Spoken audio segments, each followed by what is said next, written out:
नमस्कार, मैं योगेश राणा।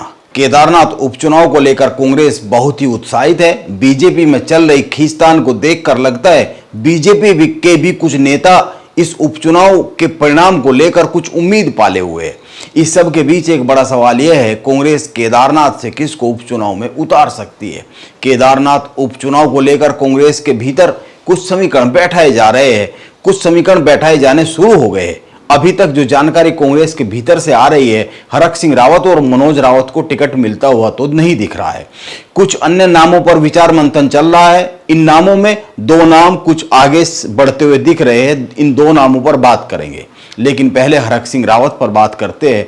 उनकी उम्मीदवारी क्यों संकट में पड़ती हुई दिख रही है? इसके दो सबसे बड़े कारण हैं। एक, हरीश रावत का हरक सिंह रावत के विरोध में होना, और दूसरा कारण है हरक सिंह रावत पर एक बार फिर से सीबीआई और ईडी का शिकंजा कसना।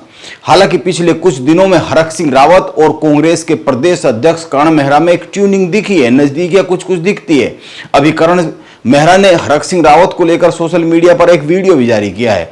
इसमें कर्ण मेहरा कह रहे हैं हरक सिंह रावत को डरने की जरूरत नहीं है, हम उनके साथ कंधे से कंधा मिलाकर खड़े हुए हैं। कर्ण मेहरा का यह वीडियो कई सारे संदेश देता हुआ दिखता है। एक बार फिर से ईडी का समन हरक सिंह रावत जी को मिला है। पहले मिला था लोकसभा के चुनावों के टिकट वितरण से पहले, ताकि वो चुनाव लड़ सके, और जैसे ही टिकटों का वितरण हुआ उसके तुरंत बाद कोई भी कार्रवाई रोक दी गई।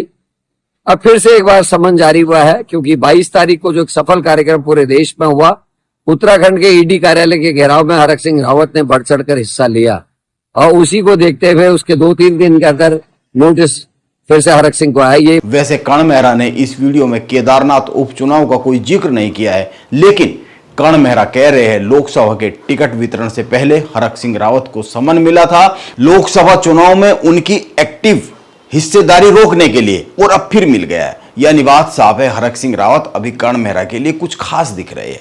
सवाल यह है क्यों खास दिख रहे हैं, जबकि हरीश रावत उनके एकदम खिलाफ है। हरक सिंह रावत केदारनाथ से उपचुनाव लड़ना चाहते हैं, उन पर भ्रष्टाचार के आरोप है, और पिछले दिनों हरीश रावत ने भी कहा था केदारनाथ की मर्यादा के हिसाब से ही केदारनाथ उपचुनाव में उम्मीदवार तय होना चाहिए। हरीश रावत का यह कहना केदारनाथ की मर्यादा के हिसाब से ही उम्मीदवार तय होना चाहिए, यानी वो साफ साफ हरक सिंह रावत का विरोध कर रहे हैं, क्योंकि हरक सिंह रावत पर भ्रष्टाचार के आरोप है, सीबीआई जांच चल रही है। इसीलिए हरक सिंह रावत का टिकट केदारनाथ उपचुनाव में मुश्किल है। इसके बाद भी हरक सिंह रावत इसलिए जरूरी लग रहे हैं क्योंकि हरक सिंह रावत का राजनीतिक दायरा उत्तराखंड में रुद्रप्रयाग जिले में अधिक रहा है। अब रही बात हरक सिंह रावत के केदारनाथ उपचुनाव में टिकट की, तो आप एक और बात पर गौर कर लीजिए, ध्यान दीजिए। लोकसभा चुनाव में हरीश रावत इस बात पर अड़ गए थे हरिद्वार से कर्ण मेहरा को टिकट नहीं मिलना चाहिए, कर्ण मेहरा का तो चुनाव प्रबंधन करना चाहिए, उनको चुनाव तो लड़ना ही नहीं चाहिए।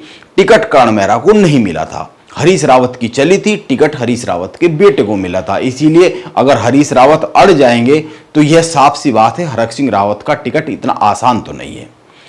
और वैसे भी केदारनाथ उपचुनाव में कांग्रेस केदारनाथ मंदिर से सोना गायब होने के मामले को भ्रष्टाचार के तौर पर पेश कर रही है। अब अगर हरक सिंह रावत को टिकट दिया जाएगा तो कांग्रेस कैसे हरक सिंह रावत पर लगे भ्रष्टाचार के आरोपों को जस्टिफाई कर पाएगी, जवाब कैसे देगी?